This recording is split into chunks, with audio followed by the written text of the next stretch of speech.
नमस्कार साथियों, वेदांत एकेडमी के डिजिटल प्लेटफॉर्म पर आपका स्वागत है। हम लोग वैक्सीन सीरीज डिस्कस कर रहे हैं। उस सीरीज में मैथ्स का सेशन स्टार्ट करते हैं हम। तो ये आपका पहला क्वेश्चन। 75 लोगों की एक सभा में 35 लोग अंग्रेजी बोल सकते हैं और 50 लोग हिंदी बोल सकते हैं। जब भी इस तरह का क्वेश्चन आएगा जहां पर 2 या 3 का दिया जाएगा, आप समझ जाना वो क्वेश्चन सेट थ्योरी से है और वो वेन डायग्राम की मेथड से सॉल्व होगा। तो हम चलते हैं, इसका वेन डायग्राम बनाते हैं। इस तरह के क्वेश्चन आपको परसेंटेज में भी दिखेंगे, नंबर सिस्टम में भी दिखते हैं, काफ़ी सारी जगह पर ये क्वेश्चन दिखते हैं। तो देखते हैं हम क्या होगा इसमें।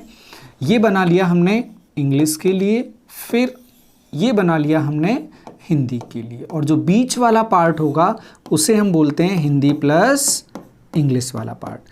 कुछ भी होगा यहाँ पर लोग कितने हैं 75, तो कैलकुलेशन हमारी 75 से ज़्यादा नहीं जाएगी। इसको सिंपल के तरीके से क्या पढ़ सकते हैं, एक पार्टी में 50 लोगों को बुलाया और एक जगह चाय रखा था, एक जगह कॉफ़ी रखा था। अब उसमें से ये जरूर तय है कि हर किसी ने कुछ ना कुछ जरूर पिया है, लेकिन जब कप काउंट किए गए तब पता चला जो टी का स्टॉल था वो बोलता है कि मेरे 35 कप हैं, मतलब मैंने 35 चाय पिलाई, जबकि कॉफ़ी वाला बोलता है मैंने 30 कॉफ़ी पिलाई। जबकि लोग कितने हैं टोटल 50। एक बोल रहा है मैंने 35 पिलाया, एक बोल रहा है मैंने 30 पिलाया, तो दोनों के कप ऐड करके देखिए कितने हो गए 65, जबकि लोग कितने थे 50।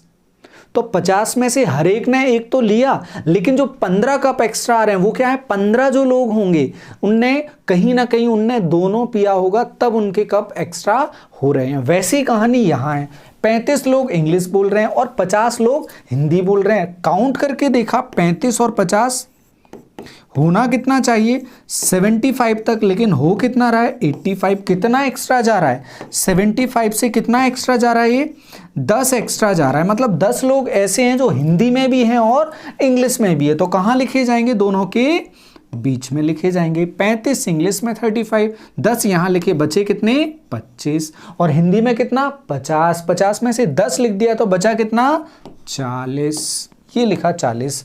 क्या जानना चाहता है, अधिकतम कितने लोग दोनों भाषाओं को बोल सकते हैं। तो दोनों भाषाओं को बोलने वाले लोगों की संख्या 10 होगी। तो यही हमारा आंसर होगा, ऑप्शन नंबर ए। मुस्कुराते हुए लगाएंगे और आगे बढ़ेंगे। अगला क्वेश्चन, ए और बी एक कार्य को 30 दिन में कर सकता है, बी और सी 24 दिन में, सी और ए 20 दिन में पूरा कर सकते हैं। वे इस तीनों काम को स्टार्ट करते हैं और ए और सी बाद में काम को छोड़ देते हैं।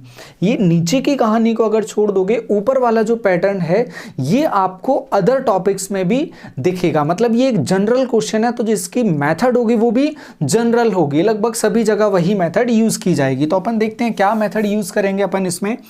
ए और बी मिलकर कितने दिन में कर रहा है, ए और बी मिलकर कर रहा है 30 दिन में।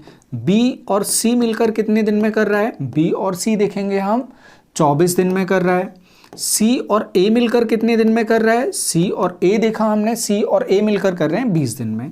हम देखें इसका टोटल काम का कुछ हिस्सा बना लेते हैं जिसे पूरा किया जाना है। वो हिस्सा होगा तीनों का एलसीएम, वो आएगा 120। ये 120 काम हमें करवाना है, जिसमें ए और बी एक दिन में कितना कर रहे हैं, अभी टोटल 30 दिन में कर रहे हैं। तो 120 के हिसाब से एक दिन में कितना काम करेंगे, ये 4 काम 120 है। 24 के हिसाब से एक दिन में कितना काम होगा, 24 से भाग लगाओगे 5। 20 के हिसाब से एक दिन में कितना काम होगा 6। ए और बी एक दिन में 4 काम, बी और सी एक दिन में 5, और सी और ए एक दिन में 6 काम करते हैं। बिल्कुल डेफिनेट पैटर्न, सभी जगह यही कहानी होगी। अब हम तीनों को ऐड करेंगे, तो ए भी 2 बार, बी भी 2 बार, सी भी 2 बार, तो ये क्या होगा 2 of A plus B plus C. A B और सी का काम आएगा, लेकिन ये कैसा आएगा 2 से गुणा होके आएगा, और आ कितना रहा है 6 और 4 10 और 5 15। तो हम देखेंगे एक दिन का काम कितना होगा ए बी और सी का, ए बी और सी का एक दिन का काम मिल जाएगा 15 का हाफ 7.5। ये एक दिन का काम मिला। अब वो क्या बोल रहा है क्वेश्चन में, वे सभी एक साथ काम को करते हैं। अगर अलग जगह पर, यहां से अलग कहीं भी ये क्वेश्चन आता है, फिर आपसे अगर ये बोलता है ए और बी के पास 30 रुपए हैं, बी और सी के पास 24 रुपए हैं, सी और ए के पास 20 रुपए हैं, तो बताओ ए के पास कितना है, बी के पास कितना है, सी के पास इतना है। तो यहां से आप उनको सीधे ऐड करोगे। ये कहानी टाइम एंड वर्क में है। अगर वहां सीधे ऐसे रहता है तो इन तीनों को आप ऐड करोगे, 2 of A plus B plus c जो भी आएगा वहां से भाग लगाओगे, आपके पास a plus B plus c आ जाएगा। अब इस ए बी में देखो, ए बी दे रहा है 30, तो वहां भी कुछ होगा। तो इस तरह से वो सॉल्व किया जाता है, सिंप्लीफिकेशन वाला वो मेथड होगा। यहां हम वापस आते हैं, वो बोल रहा है 12 दिन तक तीनों काम करते हैं, तो 7.5 के हिसाब से काम चला टोटल 12 दिन। उसके बाद क्या हुआ, छोड़ के कौन चला गया, ए और सी छोड़ के चले गए। अगर ए और सी को हम देखें कर कितना रहे थे काम, ए और सी को हमने देखा, उन पर नजर डाली तो ए और सी मिलाकर कितना काम कर रहे हैं, 6 काम कर रहे हैं, जबकि तीनों मिलाकर कितना कर रहे हैं, 7.5। अगर यहीं से हम बनाकर देखें ए और बी, सॉरी ए और सी, तो ए और सी को हमने देखा, ए और सी मिलकर कितना काम कर रहे हैं, 6, टोटल है 7.5। तो वो कौन बचा हुआ कितना, 1.5 कौन कर रहा होगा, बी कर रहा होगा। ये भी 1.5 कर रहा है, तो यहां हम लिखेंगे 1.5 काम किया बी ने, और कितने दिन तक, डी, और टोटल काम कितना हो गया, 120। काम के हिस्से 120, 7.5 का 12 में गुना करोगे, इंटू करोगे 7.5 और 12 का, ये आएगा 90 वहां जाके घटेगा, बचेगा कितना, 30, और उस 30 में भाग लगाओगे इस 1.5 से, आंसर मिलेगा आपको 20। तो कितने और दिन में बी काम को पूरा कर लेगा, आप ऑप्शन नंबर डी। मुस्कुराते हुए लगाएंगे और आगे बढ़ेंगे। एक पिता और पुत्र की आयु का योग 45 वर्ष है। 5 वर्ष पहले उनकी आयु का गुणनफल उस समय पिता की आयु के से 4 गुना अधिक था, जितनी है वो, और 4 गुना उसका और एक्स्ट्रा था। तो 5 वर्ष पहले की कहानी अगर ये बता रहा है तो अपन सीधे 5 वर्ष पहले पर ही चलते हैं, सीधे चलते हैं 5 वर्ष पहले की कहानी पर। 5 वर्ष पहले की कहानी वो क्या बोल रहा है, 5 वर्ष पहले सन इनटू फादर, सन इनटू फादर। अब फादर से कितना ज़्यादा बोल रहा है, 5 वर्ष पहले की उनकी आयु का गुणनफल उस समय पिता की आयु के 4 गुना। फादर की आयु का कितना होगा, 4 गुना क्या होगा, f प्लस 4f, 4 गुना अधिक है, तो अपन इसमें 4 गुना फादर की आयु का जोड़ देंगे तो क्या होगा, इक्वल हो जाएगा। तो ये होगा s into f is equal to 5f, f से f कैंसिल होगा, s इज इक्वल टू 5। तो उस समय पुत्र की आयु कितना आ रहा है, 5 वर्ष आ रहा है। पुत्र की आयु 5 वर्ष आएगा, तो फादर का कितना होगा, फादर का बोल रहा है दोनों उस समय आ रहा है 5 वर्ष पहले, ये 5 वर्ष पहले। तो वर्तमान कितना होगा, वर्तमान हो जाएगा, प्रेजेंट में हो जाएगा 5 प्लस 5। लेकिन क्या बोल रहा है, दोनों का टोटल कितना है, 45 है। 45 में से 10 अगर बेटा है तो बचा हुआ s प्लस 5 45। तो फादर कितना हो जाएगा, 45 माइनस 10, और ये 35। तो प्रेजेंट में पिता कितना, पुत्र हो जाएगा 10 और पिता हो जाएगा 35। किस ऑप्शन में, ऑप्शन नंबर डी। टिक करेंगे, मुस्कुराएंगे और आगे बढ़ जाएंगे। चलते हैं आगे की तरफ। अगला क्वेश्चन, एक कक्षा के 40 विद्यार्थियों का औसत वजन है ये 55 kg है। यदि शिक्षक का वजन भी उसमें शामिल हो जाता है तो कक्षा का औसत वजन 56 किलोग्राम हो जाता है। मतलब बढ़ कितना रहा है, 1 किलोग्राम बढ़ रहा है। तो टीचर के आने से हर बच्चे को 1-1 किलोग्राम एक्स्ट्रा मिल रहा है। टीचर 55 का तो आ ही रहा है, लेकिन 55 से वो एक्स्ट्रा कितना है, एक्स्ट्रा है वो 1। और अब कितने लोग हो गए, पहले कितने लोग, 40, अब कितने लोग हो गए, 1 और बढ़ गया, 40 और 1 कितना हो गया, 41। 41 लोगों का 1-1 और बढ़ गया, टीचर इतना एक्स्ट्रा था। अगर 55 का ही आता तो एवरेज में कोई भी चेंज नहीं होता, लेकिन एक बढ़ रहा है और 41 लोगों का बढ़ रहा है, तो ये हो जाएगा टीचर का वेट। 55 प्लस 41 कितना होगा? 96। किस ऑप्शन में? Option number B. मुस्कुराएंगे, टिक करेंगे और आगे बढ़ जाएंगे। बिल्कुल हलवा टाइप का ये क्वेश्चन था। बढ़ेंगे आगे। एक रेलगाड़ी 12 मिनट में 10 किलोमीटर की दूरी तय करती है। यदि इसकी गति 10 किलोमीटर प्रति घंटा की दर से कम हो जाती है तो उसी दूरी को तय करने में रेलगाड़ी द्वारा लिया गया समय निम्न होगा। 12 मिनट में 10 किलोमीटर की दूरी तय करती है। अब ये 12 मिनट में 10 किलोमीटर दे रहा है, तो 1 घंटे में कितना? डबल करें, 5 गुना अगर अपन इसको कर देंगे तो कितना हो जाएगा? 12 मिनट का 5 गुना हो जाएगा, इंटू 5 करोगे, ये हो जाएगा 1 घंटा। तो डिस्टेंस भी 5 गुना करेंगे, 1 घंटे की डिस्टेंस आ जाएगी। तो डिस्टेंस कितना है? अभी कितना है? 10 किलोमीटर। तो डिस्टेंस कितनी आ जाएगी 1 घंटे में? डिस्टेंस आ जाएगी 10 गुना 5। मतलब उसकी स्पीड क्या है? अभी स्पीड है उसकी 50 किलोमीटर पर आवर। 1 घंटे में कितना जा रही है? 50 किलोमीटर जा रही है। आप चाहते इसको फॉर्मूले से भी निकाल लेते।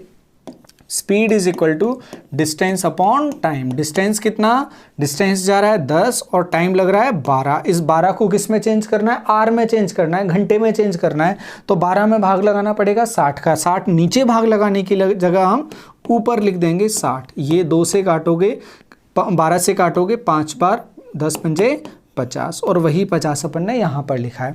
अब 1 घंटे में 50 चल रहा है, लेकिन नई कंडीशन में वो क्या बोल रहा है हमसे?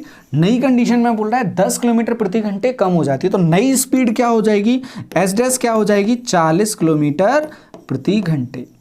अब वो हमसे क्या पूछ रहा है? उसी डिस्टेंस को, और वो डिस्टेंस कितनी है? 10 किलोमीटर को चलने में अब कितना वो टाइम लेगा? तो टाइम इज इक्वल टू होगा डिस्टेंस अपॉन स्पीड। और दे किस में रहा है? मिनट में दे रहा है। और अभी किस में आएगा टाइम? स्पीड किलोमीटर प्रति घंटे में, तो घंटे में आएगा, और घंटे में 60 से गुणा कर देते हैं, वो पहुंच जाएगा मिनट में। देखते हैं, डिस्टेंस 10 किलोमीटर, स्पीड उसका 40, और 60 से गुणा कर दोगे तो ये आ जाएगा मिनट में। 0 से 0 कट जाएगा, 4 से इसमें भाग लगाओगे 15 बार जाएगा। मतलब वो अब कितने मिनट में पार करेगी? 15 मिनट में। Option number D. मुस्कुराते हुए टिक करेंगे और आगे बढ़ जाएंगे।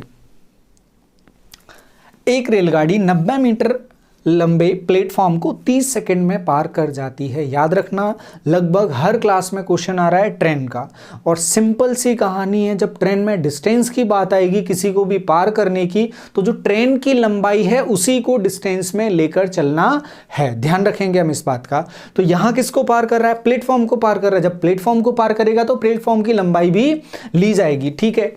और प्लेटफॉर्म पर खड़े एक पुरुष को पार करने में 15 सेकंड का समय लेती है। जब भी इस टाइप का क्वेश्चन आएगा जहां कंडीशन दी होंगी, तो हम देखेंगे दोनों कंडीशन में कांस्टेंट क्या है। तो दोनों कंडीशन में कांस्टेंट क्या है? एक ट्रेन जो चल रही है और वही दोनों को पार कर रही है, तो उसकी जो स्पीड होगी वो तो दोनों कंडीशन में क्या रहेगी? सेम रहेगी। मतलब S1 is equal to S2। Speed is equal to क्या होता है? Distance upon time. Distance upon time. अब डिस्टेंस कितना? पहली कंडीशन में डिस्टेंस क्या है? दोनों की लंबाई, क्योंकि प्लेटफॉर्म को पार कर रही है। ट्रेन की लंबाई तो हमेशा ही ली जाती है। तो 90 मीटर लंबे प्लेटफॉर्म, तो प्लेटफॉर्म हो गया 90 और ट्रेन की लंबाई हो गई L, और टाइम कितना लगा? 30 सेकेंड लगा। अभी ऊपर मीटर में, नीचे सेकेंड में, इज इक्वल टू, फिर कितना? दूसरी कंडीशन में ट्रेन की लंबाई L, व्यक्ति की तो 0 होगी, और टाइम कितना लग रहा है? 15 सेकेंड का टाइम लग रहा है। 15 से काटोगे इसको 2 बार, ये हो जाएगा 2L, और यहां कितना? 90 प्लस L। ये L यहां जाके घटेगा, एक बार L बचेगा, और L कितना आ गया यहां पे? 90 मीटर। तो ट्रेन की लंबाई कितनी आ गई? 90 मीटर आ गई। लेकिन वो जानना क्या चाहता है? रेलगाड़ी की गति क्या है, स्पीड ऑफ ट्रेन जानना चाहता है। दोनों में से कोई भी उठा लो, आंसर सेम आना है। हम इसी को उठा लेते हैं या इसको ही उठा लेते हैं, अपन इसी से निकाल देते हैं अपन speed. Speed is equal to distance upon time. Distance कितना? L की जगह कितना लिखोगे? 90, और टाइम की जगह कितना लिखोगे? 15। किस में बता रहा है? मीटर पर सेकंड में बता रहा है, मीटर और सेकंड। देखो आंसर कितना आ रहा है, 6 मीटर पर सेकंड। इसमें तो चेंज करने की भी आपको जरूरत नहीं है। ऑप्शन नंबर सी, मुस्कुराएंगे, टिक करेंगे और आगे बढ़ जाएंगे। बहुत इजी क्वेश्चन।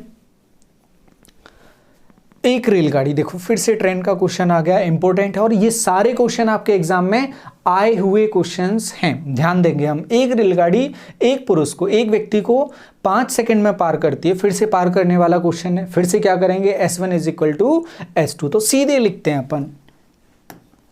लंबाई 5 सेकंड में पार करती है, L/5, और 300 मीटर लंबाई वाले एक पुल को, तो ट्रेन की लंबाई L और पुल की 300, पार करने में टाइम कितना, 20। क्या जानना चाहा है इसमें ट्रेन की स्पीड भी पूछ रहा है और लंबाई भी पूछ रहा है। निकाल देते हैं, सॉल्व कर देते हैं। 5 से काटोगे ये 4 बार, ये 4L, बिल्कुल पिछले क्वेश्चन की तरह। ये 4L यहाँ पे, L यहाँ आके घटेगा तो कितना बचेगा, 3L बचेगा। और यहाँ कितना, 300। तो लंबाई कितनी आ गई ट्रेन की, 100 मीटर। देखो किसी ऑप्शन में, एक ऑप्शन में 150, 100, 150, 100, मतलब 2 ऑप्शन तो हट गए 150 वाले। अब बचे 2 ऑप्शन हमारे पास, 25 मीटर पर सेकंड और 20 मीटर पर सेकंड वाले। देखते हैं, स्पीड निकालना है, चाहे इससे निकाल लो, इसी से निकालेंगे, जबकि दोनों से सेम आनी है, हम इसी से निकालेंगे। स्पीड इज इक्वल टू लंबाई कितना, 100, और टाइम कितना लग रहा है, 5। Speed is equal to distance upon time, कितना आ रहा है, 20 मीटर पर सेकेंड। Option number D. उम्मीद है एक तरह के 2 या 3 क्वेश्चन हो गए होंगे। ये कहानी कंसेप्ट बिल्कुल क्लियर होगा आपको। बढ़ेंगे आगे। नेक्स्ट क्वेश्चन, शांति और रानी ने क्रमशः 85,000 रुपए और 15,000 रुपए का निवेश कर एक व्यवसाय शुरू किया। 2 वर्ष के बाद उनके लाभ बीच किस अनुपात में लाभ को विभाजित किया जाना चाहिए? तो जिस रेशियो में पैसा लगाया जाता है, कितने साल के बाद भी उसी रेशियो में पैसा बांटा जाएगा, बशर्ते सभी का पैसा समान समय के लिए लगा होना चाहिए। अगर टाइम भी डिफरेंट होता है तो उस टाइम का रेशियो भी इसमें कंसीडर किया जाता है। तो फिलहाल टाइम दोनों का कांस्टेंट है, निश्चित है, समान है। तो यहां हम सीधे सीधे क्या देखेंगे, पैसा। आप 85,000 और 15,000, तो 1000 भी लिखना क्यों है, क्या लिखेंगे रेशियो निकालने में, 85 और 15। 5 से कैंसिल आउट करोगे, ये आ जाएगा 3 और ये आ जाएगा 17। हमारा आंसर क्या होगा, 17:3 इस अनुपात में बांटेंगे। ऑप्शन नंबर ए, मुस्कुराते हुए टिक करेंगे और आगे बढ़ेंगे। एक पुस्तक विक्रेता 7% की छूट प्रदान करता है, 7% का डिस्काउंट देता है। उस पुस्तक के लिए ग्राहक द्वारा भुगतान किया गया मूल्य ज्ञात करें जिसका अंकित मूल्य। प्रिंट कितना है, 62 प्रिंट है, 62 प्रिंट है, 62 ना होकर प्रिंट था 60 शायद, 62 की जगह ये 60 प्रिंट था, 60 या एरर हो गया, 60 प्रिंट था, हाँ 60 प्रिंट है उस पर और 7% का डिस्काउंट दे रहा है। तो खरीद कितने में रहा है, एक्चुअली में प्राइस कितना बचेगा, 93% उसका प्राइस बचेगा। 60 का 93% में वो बेच रहा है। तो सेलिंग प्राइस क्या होगा, कॉस्ट प्राइस का 93%। कॉस्ट प्राइस कितना, 60, 93/100। जल्दबाजी में 2 से दोनों को कैंसिल नहीं करना है, तो इन दोनों का इंटू करेंगे। 6 से इंटू करोगे, 6 3 जा 18, 6 18, 6 नाम 54, बचा 1 55, 55, नीचे 10, ये पॉइंट 0 हटाएंगे, ऊपर पॉइंट लगा देंगे, 55.8 ये बच रहा है। इतना रुपए का वो बेचेगा। देखो किसी ऑप्शन में, ऑप्शन नंबर बी। मुस्कुराते हुए टिक करेंगे और आगे बढ़ जाएंगे। उसे 62 की जगह 60 कर लेना है। बढ़ते हैं हम आगे। यदि 50x इज इक्वल टू 648 का स्क्वायर माइनस 248 का स्क्वायर है, तो x का वैल्यू कितना होगा। अब देखो ये क्वेश्चन आपको दिया है तो आप ये समझना कि आपको इनका स्क्वायर करने को तो नहीं दिया होगा कि नहीं तो आप हमवाली कर रहे हैं एग्जाम में, उनको सॉल्व कर रहे हैं। ये एक डेफिनेट पैटर्न रहते हैं जो देखकर समझ में आ जाते हैं कि यार इसमें करना क्या होगा एक्चुअली में। ये क्या किस फॉर्म में दिख रहा है, ये दोनों किस फॉर्म में दिख रहे हैं, ए स्क्वायर माइनस बी स्क्वायर। और ए स्क्वायर माइनस बी स्क्वायर का रिलेशन क्या होता है, ब्रैकेट में ए प्लस बी और ए माइनस बी। अब ये ए माइनस बी और ए प्लस बी करें और बिल्कुल फिक्स रहता है इस टाइप के क्वेश्चंस में, कहीं ना कहीं डबल जीरो बन रहा होता है या ट्रिपल जीरो बन रहा होता है, या कहीं पर कैंसिल होके क्या बचता है, 1 बचता है, डिफरेंस 1 बचता है। तो देखते हैं यहां पर क्या है, यहां देखो 648 और 248, मतलब डिफरेंस जब निकालेंगे तो 2 जीरो हमारे पास बच जाएंगे। तो लिखेंगे हम 50x is equal to a plus b और a minus b, a plus b 648 plus 248 और 648 माइनस 248, ये कितना होगा 50x इज इक्वल टू, दोनों को ऐड करेंगे 600 और 200, 800, 48 48, 96, 896, 896 और 648 में से 248 घटाओगे क्या बचेगा, 600 में से 200 जाएंगे बचेगा 400, जीरो कैंसिल आउट हो जाएगा, 5 से काटोगे 40 को 8 बार, तो x कितना आ जाएगा 8 छंग 48, ऑप्शन नंबर बी। आगे आप सॉल्व नहीं भी करो तो भी चलेगा क्योंकि यूनिट डिजिट क्या आ रहा है, 8 आ रहा है हमारा, फिर भी कर देते हैं। 8 छंग 48 बचेगा 4, 8 नाम 72, 72 और 4 76 का 6, 8 8 64, 64 और 7 71, 7168, ऑप्शन नंबर बी। मुस्कुराएंगे, टिक करेंगे और आगे बढ़ जाएंगे। अगले क्वेश्चन पर पहुंचते हैं। 5,000 रुपए की धनराशि पर 3 वर्षों के लिए डैश डैश डैश ब्याज की दर पर साधारण ब्याज तथा चक्रवृद्धि ब्याज में अंतर ज्ञात करें।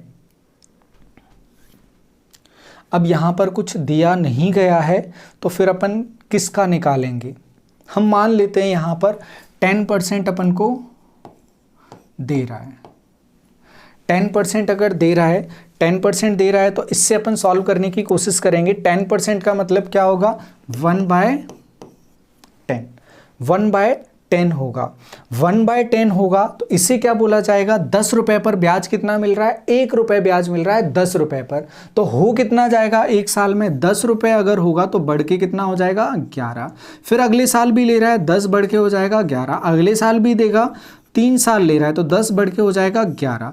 देखें तीनों साल का मिलाकर देखें कितना होगा, तीनों का इंटू होगा, 1,000 रुपये अगर देगा तीनों का गुणा करोगे 1331, ये वापस मिल जाएगा। ये कहानी होगी 3 साल में, 1,000 रुपये की कितने हो जाएंगे, 1331 हो जाएंगे। लेकिन दे कितना रहा है, 5,000 दे रहा है, लेकिन यहां कितना है 1,000, तो 1,000 को क्या बोल रहा है वो, 1,000 को बोल रहा है 5,000, तीनों कट जाएगा, एक यूनिट कितना आ रहा है 5 आ रहा है। क्या जानना चाहता है वो हमसे, वो जानना चाहता है दोनों का अंतर। अब देखो 1,000 से जो साधारण ब्याज होता है वो तो 10-10 ही रहता है, ये कितना हो गया 1331, मगर साधारण ब्याज कितना मिलता, 1,000 मिलता, तो एक्स्ट्रा कितना मिल रहा है 331 यूनिट एक्स्ट्रा मिल रहा है, तो 331 को हम निकालेंगे,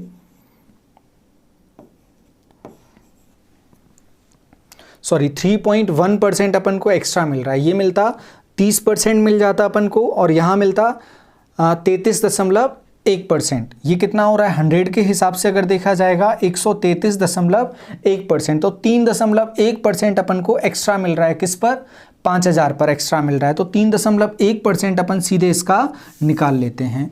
5,000 का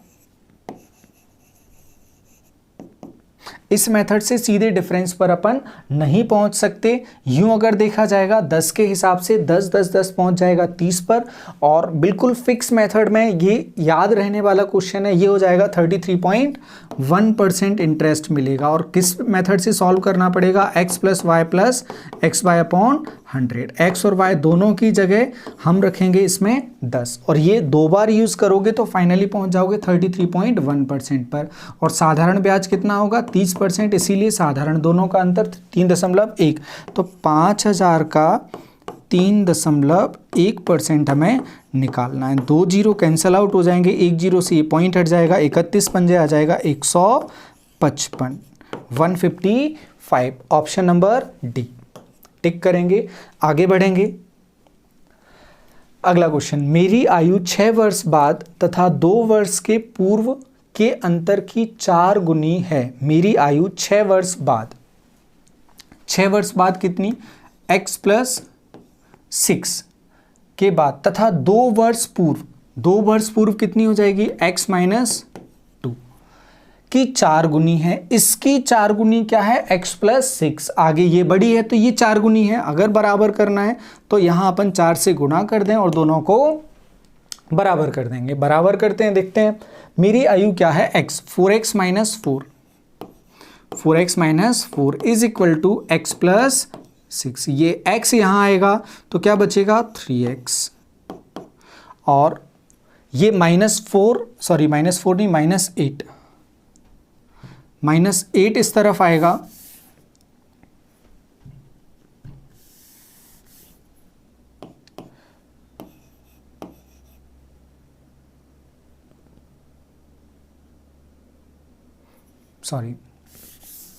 क्या बोल रहा है, 4 वर्ष पूर्व और 6 वर्ष बाद का अंतर, मतलब x प्लस 6 और x माइनस 2 का जो डिफरेंस है, क्या है, पूर्व के अंतर की मेरी आयु। इस डिफरेंस की, इन दोनों के डिफरेंस की ये कितने गुनी है, 4 गुनी है। तो इसमें 4 से भाग लगा देंगे तो हमें मिल जाएगा दोनों इक्वल। ये 4 गुनी है, ये 4 गुनी है, तो क्या करें, इसमें गुणा कर दें या यहाँ पर भाग लगा दें। तो अपन चूज करेंगे क्या, यहाँ पर भाग लगा दें। इस सेंटेंस को फिर से पढ़ना, मेरी आयु मतलब किसके बारे में बात कर रहा है, वो x के बारे में बात कर रहा है। मेरी आयु x, 6 वर्ष बाद, 6 वर्ष बाद, 6 वर्ष बाद और 2 वर्ष पहले की आयु का अंतर के पूर्व के अंतर, दोनों का डिफरेंस की 4 गुनी है। तो ये कैसी है, 4 गुनी। इसमें 4 से भाग लगा दें तो दोनों कैसी हो जाएंगी, बराबर हो जाएंगी। फिर x में से x घटाओगे, 0 बचेगा, 6 और ये बाहर माइनस माइनस क्या हो जाएगा, प्लस। तो 6 प्लस 2 और ये कितना, x बाय 4, 6 और 2 8, 8 से यहाँ गुणा करोगे, 8 चौक 32, x इज इक्वल टू कितना आ जाएगा, 32 आ जाएगा। तो मेरी आयु कितना आ रहा है यहाँ पर, 32 आ रहा है। Option number D. मुस्कुराते हुए टिक करेंगे, आगे बढ़ेंगे।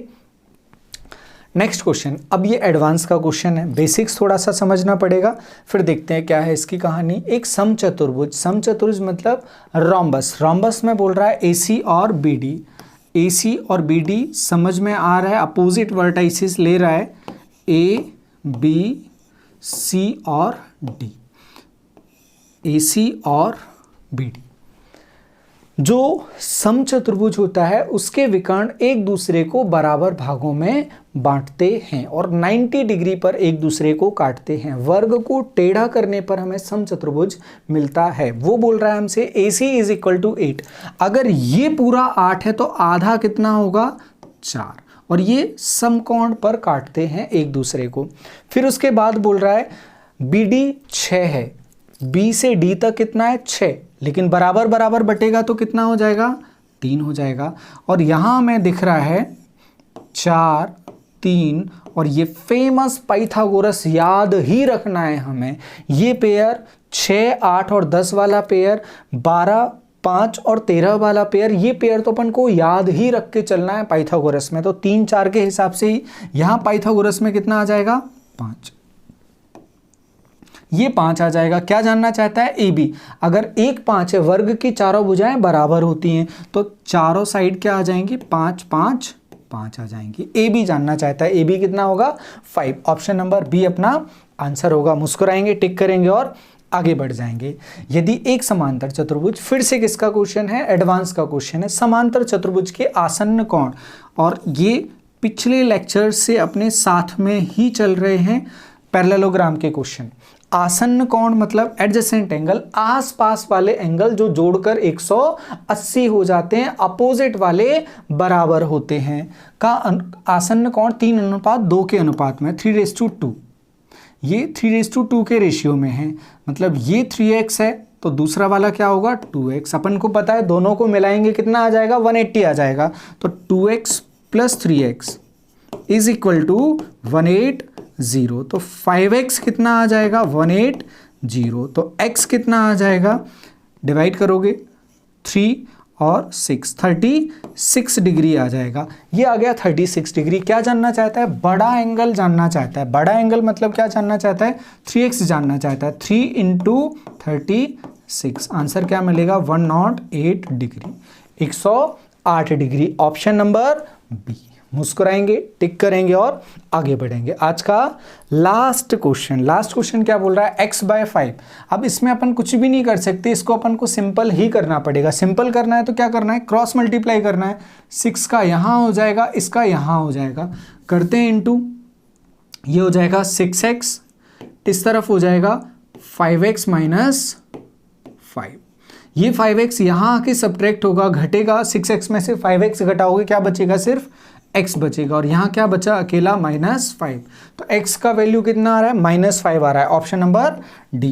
मुस्कुराएंगे, टिक करेंगे और आज का सेशन यहाँ पर कंप्लीट हो जाएगा। मिलते रहेंगे ऐसी तरह के इंटरेस्टिंग सेशंस के साथ। थैंक यू आज के लिए।